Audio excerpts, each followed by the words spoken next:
사랑하는 여러분, 우리 지난 충만한 교회가 걸어왔던 이 수많은 시간 동안의 그 걸음들 참으로 수고 많으셨습니다. 이제 충만한 교회는 2025년의 마무리로 이제 조금씩 새로운 길을 찾아서 그 여정을 걸어갈 때가 되었습니다. 변화는 항시 두렵고 또 서로에게 조심스러운 일이지만 또한 이 변화하지 않으면 우리는 바로 썩기 마련입니다.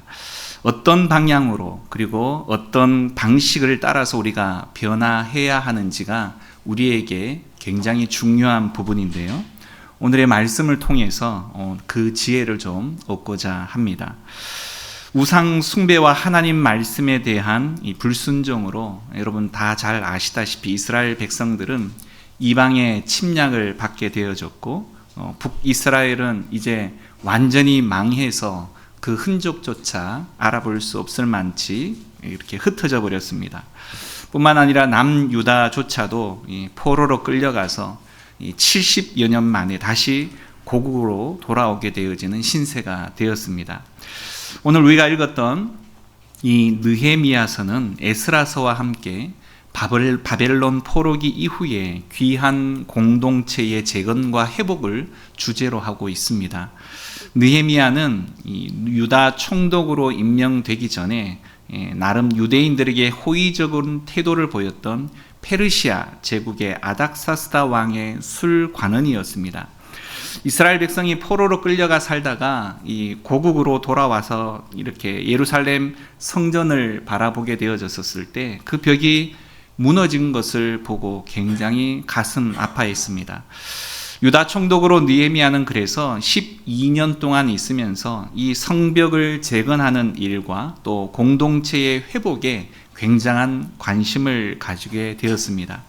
이방 족속의 살인 위협 가운데에서도 한 손에는 삽을 들고 또 다른 손에는 창과 칼을 들고 목숨을 걸고 이 무너진 성벽을 재건하기 시작을 했고, 정말 놀랍게도 하나님의 도우심을 통해서 단 52일 만에 그 성벽을 재건하게 되었습니다. 모진 고난 끝에 공사를 완성하고 나자 그들은 이전에 진정한 이스라엘로서의 회복된 그런 기분처럼 기쁨으로 가득하게 되었습니다. 그러나 어찌된 일인지 얼마 되지 못해서 영적인 목마름을 굉장히 심하게 느끼게 됩니다. 예루살렘 성벽이 완성되어졌다라고 해서 이제까지 무너졌던 신앙 공동체가 자연스럽게 회복되어진 것은 아니었기 때문입니다. 성벽을 완성한 이스라엘 백성들은 그래서 수문 앞 광장에 모여 오늘 학사 에스라에게 모세의 율법책을 읽어주기를 요청하게 됩니다. 특별한 점은 이 모임이 바로 지도자들이 주도한 것이 아니라 백성들의 자발적인 참여로 이루어졌다라는 것입니다. 학사 에스라는 말씀을 들고 읽기 시작을 했고요. 레위인들이 에스라가 읽은 그 말씀의 뜻을 해석해서 회중 사이를 두루 다니면서 이해를 돕는 그런 역할을 바로 하게 했습니다. 그래서 백성들이 이 말씀이 어떤 내용인지를 알게 했다라는 거죠. 새해의 시작을 알리는 나팔절에 백성들은 한 해를 이렇듯 말씀으로 시작하고자 했던 것입니다. 그들은 사실상 이 자리에 모여서 어떤 미동도 없이 새벽부터 정오까지 무려 6시간 동안이나 주의 깊게 경청을 하였습니다. 율법책을 펼 때 그들은 순종하고자 하는 그런 다짐으로 모두가 자기의 자리에서 일어섰고요. 말씀을 받고 나서 도움을 바라는 표현으로 손을 높이 들었습니다. 그리고 신뢰와 충성의 맹세로 말씀을 들을 때 모두가 아멘 이렇게 외쳤습니다. 그리고 얼굴을 땅에 대는 것을 통해서 하나님 앞에 경배를 드렸다라는 거죠. 그들은 마치 하나님께서 그 자리에 나타나셔서 그들과 함께 하시는 듯 모두 일어서서 경의를 표하고 손을 들고 몸을 굽혀 얼굴을 땅에 대고 경배를 하였던 것입니다. 에스라를 통해 낭독된 이 율법은 그들에게 오래된 고문서가 아니라 하나님의 실제 하심으로서의 말씀이었고, 영적인 각성과 그리고 변화를 촉발한 하나님의 살아있는 음성이었습니다. 간혹 성경 읽읍시다 이렇게 목회자들이 잔소리를 할 때가 있죠. 성경 묵상이나 설교를 듣는 일이 바로 우리의 일상생활 가운데에 더 이상 감동이 되지 않는 일이 되어져 버리고 말았다라는 것입니다. 핸드폰만 열면 어떻습니까? 유명 목회자의 설교들을 끊임없이 들을 수 있는 그런 말씀의 홍수 시대인 것처럼 보이지만 참 기이한 일은 그런 가운데에서도 우리의 영적인 목마름들은 더욱 커져만 가고 있다라는 겁니다. 레위인들이 에스라가 낭독한 이 율법을 해석하고 의미를 알려주게 됩니다. 그럴 때 어떤 반응이 일어났느냐? 우리가 읽었던 본문 9절 초반부에 보시면 백성들은 하나같이 애통하며 회개의 눈물을 흘렸다 이렇게 말하고 있습니다. 그 말씀에 스스로를 비춰보면서 지금까지 몰라서 하나님의 말씀, 이 율법을 지키지 못한 것이 바로 이 신앙 양심에 너무 강하게 찔렸던 것입니다. 위선과 형식적인 삶에 대한 비통함들이 그 말씀을 듣게 되어지자 느껴졌다는 것입니다. 잊고 지냈던 것이 생각이 나 후회가 되어지고요.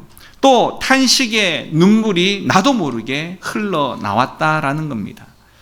또한 지금 자신들이 포로에서 해방되어져서 고국의 땅에 선 것이 우연한 사실이 아니라 철저하게 이 모든 것들은 하나님의 약속이 성취된 것임을 깨닫게 되어졌고요.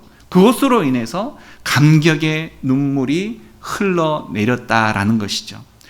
이처럼 율법의 참 의미를 깨달은 것을 통해서 자신들의 모습을 재발견한 이스라엘의 첫 반응은 바로 다른 그 어떤 것도 아니라 애통함이다라는 겁니다.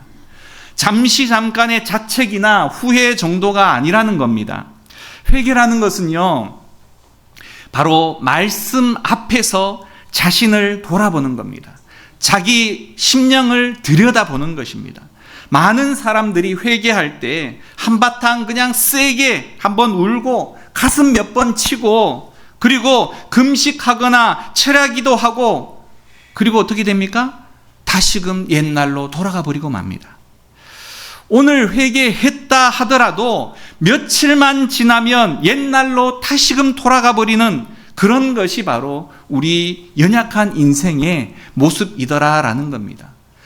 그렇게 회개하고서는 또 그 자리에 서고 그렇게 눈물 흘리고 통곡했음에도 불구하고 또 그 자리로 돌아가는 우리의 모습을 우리 스스로가 너무나 잘 알고 있지는 않습니까? 신앙생활에 있어서 가장 무서운 것, 그래서요, 그것은 바로 종교적인 위선입니다. 종교적인 위선. 믿는 척, 기도하는 척, 그렇게 많이 하는 모습들이 보일 수 있기는 하지만요, 하나님에 대한 진실함과 죄라고 말하는 이것에 대한 절규, 그리고 비통함이 없는 그런 회개, 그리고 우리의 일상 삶은요, 전혀 하나님 앞에 받아들여지지 못한다라는 겁니다. 이처럼 말씀이 말씀 그대로 오늘 성경상에는 선포가 되어지고 말씀의 영광이 진정함으로 회복되어지고 그 말씀의 능력이 역사해서 그 자리에 모인 사람들 한 사람 한 사람의 가슴을 찢고 들어가게 되어질 때 그 마음속에 진정한 비통함과 진정한 애통함들이 끓어오르고 나도 모르게 흘러나오는 그 눈물들로 인해서 이제 비로소 회복과 변화의 첫 발걸음을 뗄 수가 있게 된다라는 겁니다. 우리 심령에요, 하나님의 말씀이 제대로 부딪히면요, 우리의 시선은 땅이나 주변이 아니라 하늘을 향하게 되어져 있습니다. 우리의 허물보다, 나의 연약함보다 더 크신 하나님을 바라보게 되어지게 되고요, 우리 죄에도 불구하고 지금까지 한결같이 하나님의 은혜를 바로 받게 되었다라는 것을 깨닫게 됩니다. 이 은혜와 이 사랑 덕분에 우리는 소망을 품고 다시금 새로운 미래를 향해서 발걸음을 내디딜 수가 있는 것이죠. 내가 잘나서 내 믿음이 커서가 아니라 바로 변하지 아니하는 지속적인 하나님의 그 은혜와 사랑 때문이다라는 겁니다. 신앙 공동체의 회복과 변화는 그래서요, 어떤 탁월한 프로그램이나 인위적인 정책 그리고 전략에 의해서 결코 성립되어지는 것이 아닙니다.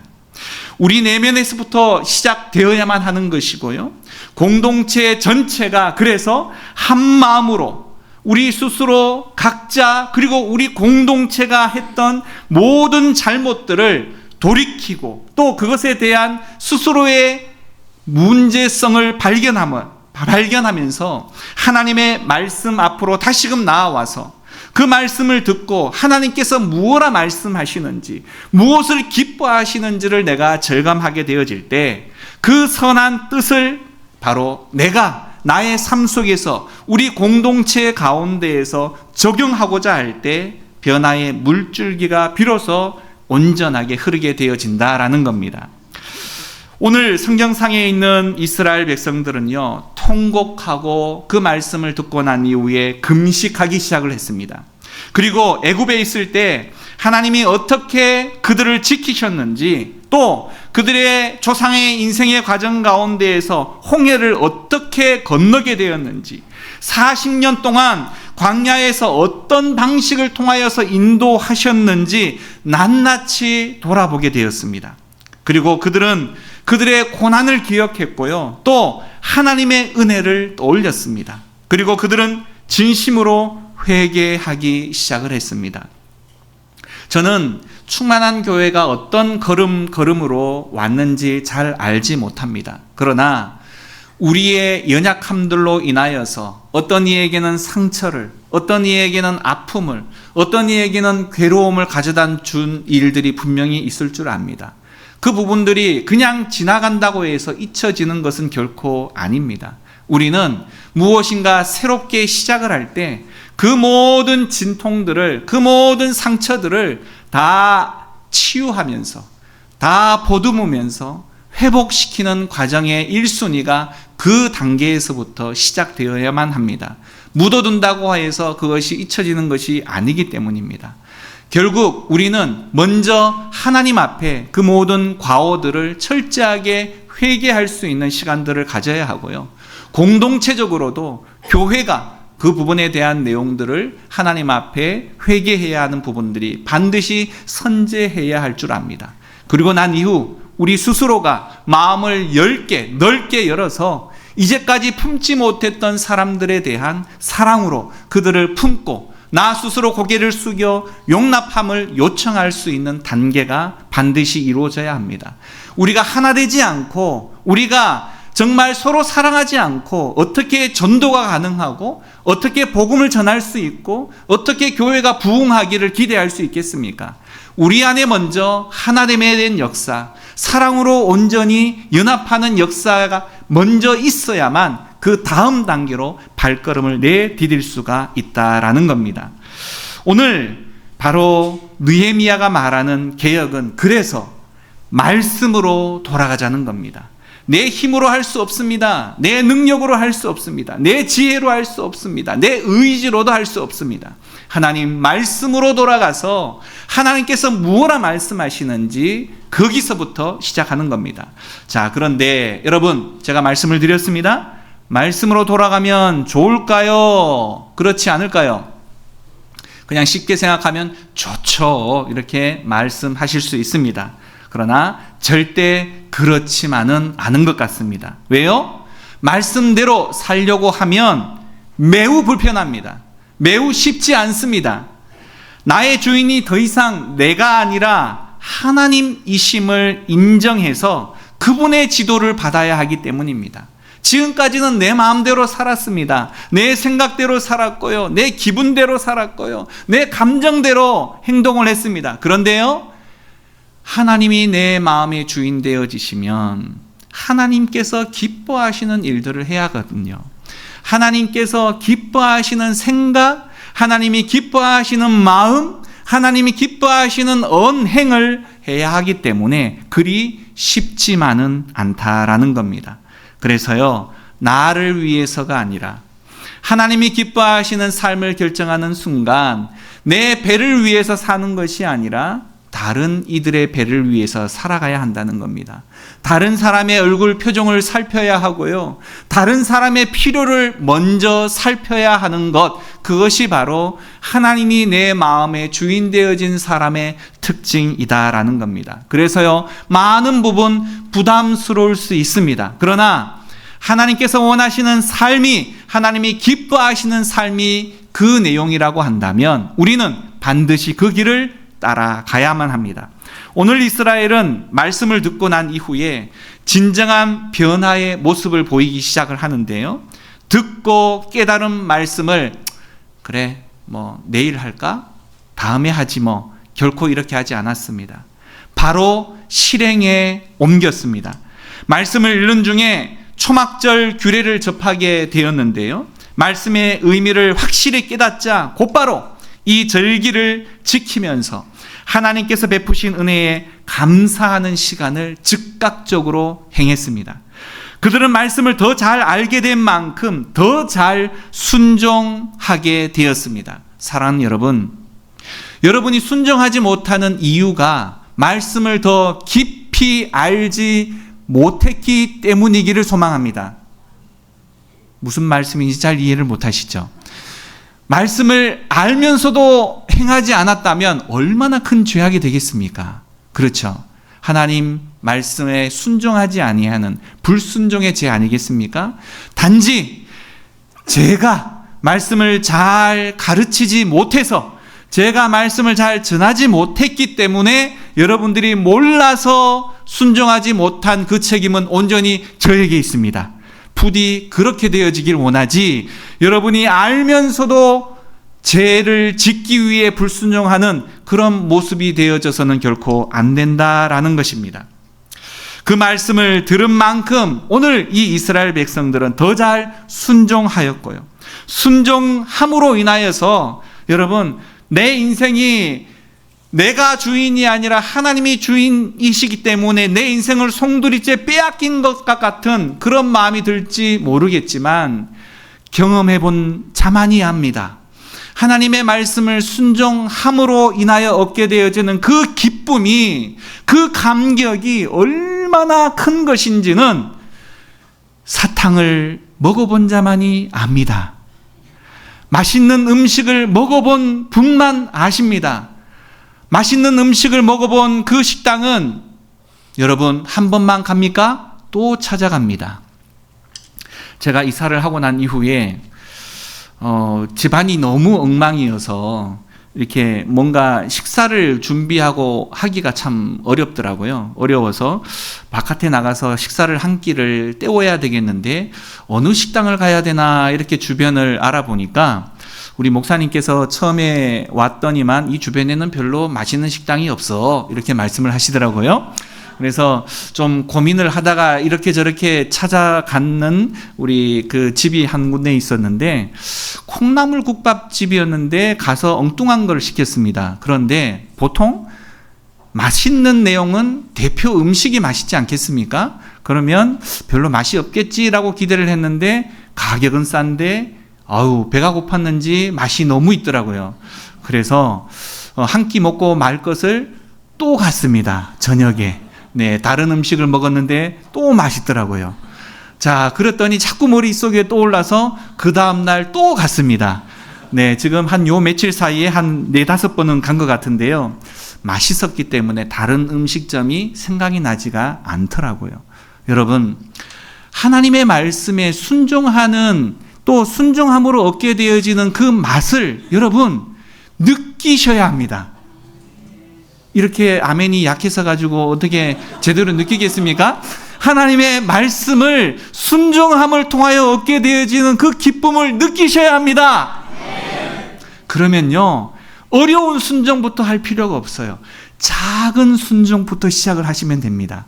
하나님의 말씀에 작은 순종을 함으로써 얻게 되어지는 그 기쁨이 나에게 찾아오면 이거 좀 괜찮네? 또 다른 거 한번 해볼까? 다른 것 한번 순종해볼까? 그렇게 순종하다 보면요, 우리의 가슴 안이 하나님의 은혜로 나도 모르게 가득 차 있는 것을 느끼게 되어집니다. 그렇게 되어지면요, 억지로 나는 불순종할 거야 애를 써도 불순종하기가 더 어려워지는 그 시점이 찾아오게 되어집니다. 그 은혜가 우리 충만한 교회 성도 모든 분들께 있어지기를 간절히 축원드립니다. 이렇듯 순종이 있는 곳에 참된 기쁨이 있고요, 그것을 이 이스라엘 백성들은 현장에서 몸소 체험하고 있었습니다. 자, 뿐만 아니라요, 에스라가 백성에게 율법을 낭독해 준 다음 날, 자, 제가 몇 시간 동안 말씀을 경청했다 그랬습니까? 나팔절 때 새벽부터 정오까지 6시간 들었다 그랬어요. 긴 시간입니다. 여러분, 1시간도 힘들죠? 아이고 허리야, 그죠? 그런데 6시간을 들었으면 그 다음날 퍼져서 못 일어날 것 같은데 어떤 일이 벌어졌느냐? 그 다음날요, 족장들과 제사장들과 레위인들, 일명 리더들이 율법의 말씀을 더 깊이 알고 싶어서 이 학사 에스라를 직접 몰려 찾아오게 되어지는 일이 벌어집니다.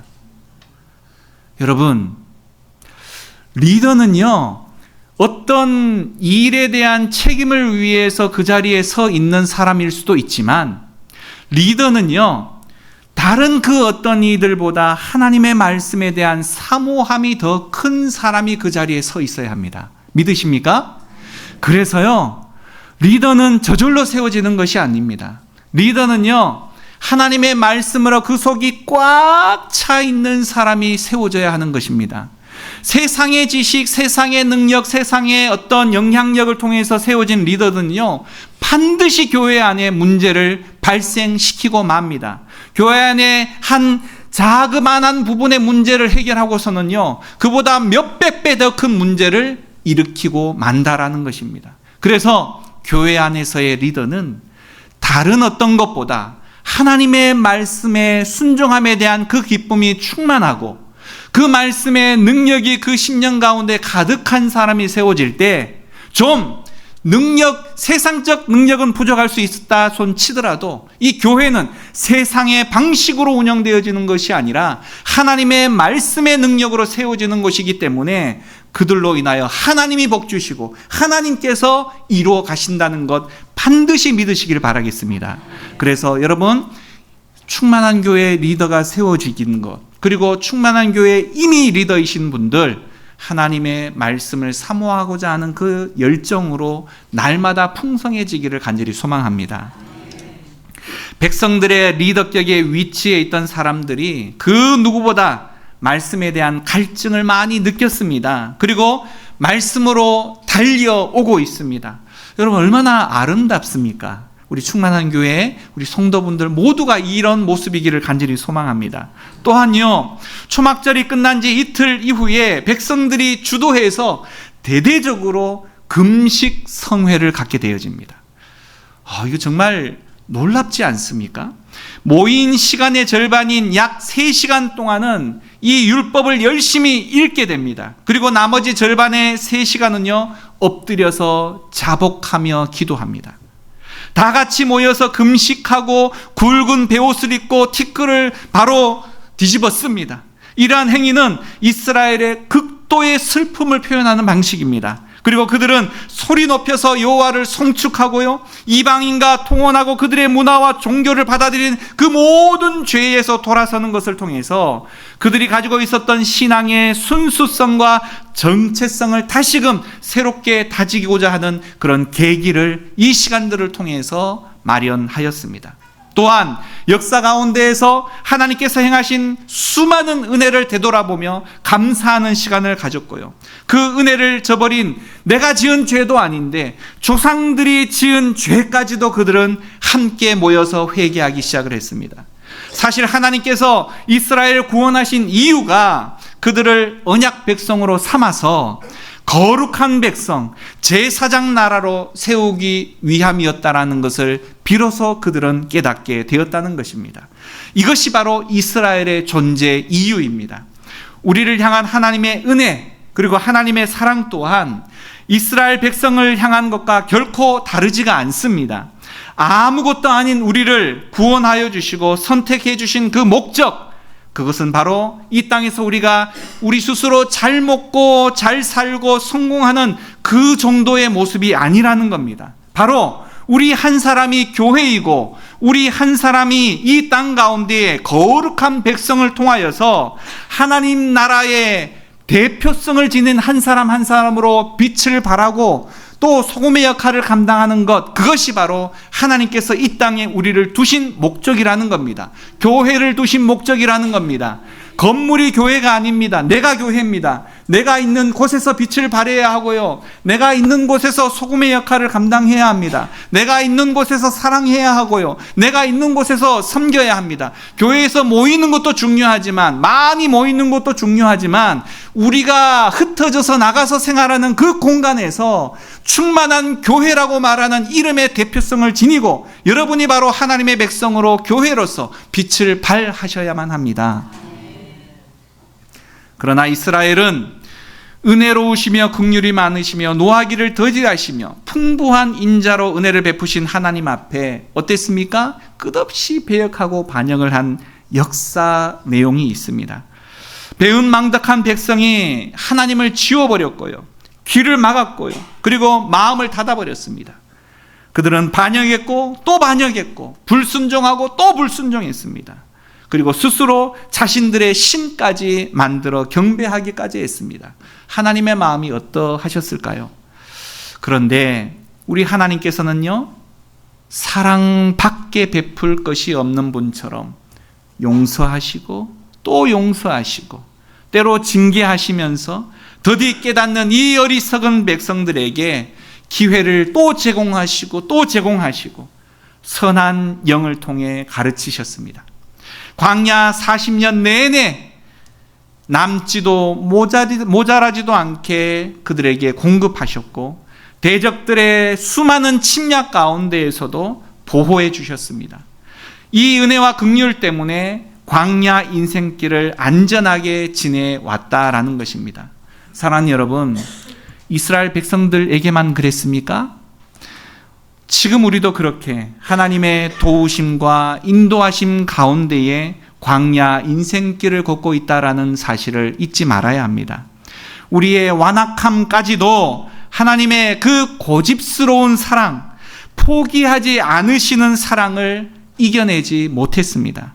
사랑받을 만한 구석이 단 한 군데도 없는데도 불구하고 우리는 그분의 사랑을 현재 받고 누리고 있습니다. 그리고 그분의 말씀을 듣고 기도하며 하나님의 사랑할 줄 알게 된 바로 이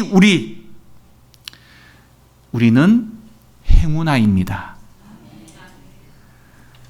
진짜 행운아입니다. 사랑하는 여러분, 어제 어마어마한 하나님의 용서와 그 은혜가 바로 지금 우리를 있게 하였음을 잊지 말아야 합니다.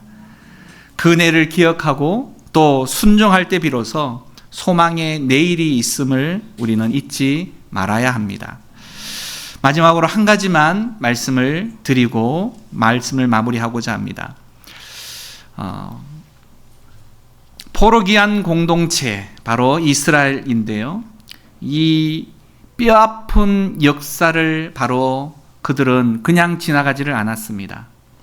오늘 우리가 다루는 성경 본문 이후에 9장 38절에서부터 10장으로 연결되어지는 이 부분은요, 방백들과 레위인들과 제사장들이 이 느헤미야의 개혁 정신에 동의해서 하나님 앞에 헌신을 다짐하고 언약에 서명하고 임봉을 하는 장면이 나타납니다.